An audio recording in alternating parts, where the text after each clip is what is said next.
La plupart des gens sur le marché vont placer leur OTE comme ça, mettre un ordre ici, un stop loss juste en dessous, rentrer en position et attendre que le prix aille chercher le TP. En réalité, vous allez juste vous faire stop loss parce que 95% des traders qui vont regarder ces vidéos ne savent pas concrètement comment placer une OTE sur le marché. La première chose, c'est identifier une jambe de prix qui est claire. Et donc sur cette jambe de prix, vous allez partir toujours du point le plus en arrière vers le point le plus récent. Ok, c'est comme ça qu'on place une OTE. Donc là, à ce moment-là, si vous voyez qu'on a une réaction, c'est intéressant d'aller en plus petit time frame pour chercher des confirmations. Lorsque vous allez placer les OTE, il faut toujours que ça ait cassé des structures avant de la placer. Donc là, vous voyez ici, on a une impulsion.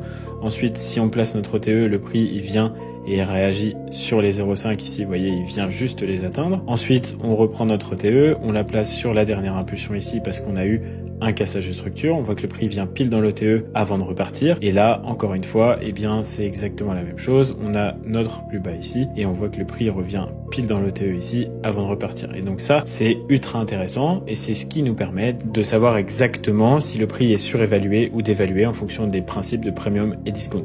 Si tu veux que je t'envoie une vidéo complète depuis 10 minutes sur l'OTE où je t'explique en détail comment la placer, les premium discount, les zones, tout ce qu'il faut, tu commentes OTE en dessous, je t'envoie tout et comme ça tu vas enfin pouvoir la maîtriser et savoir bien les placer.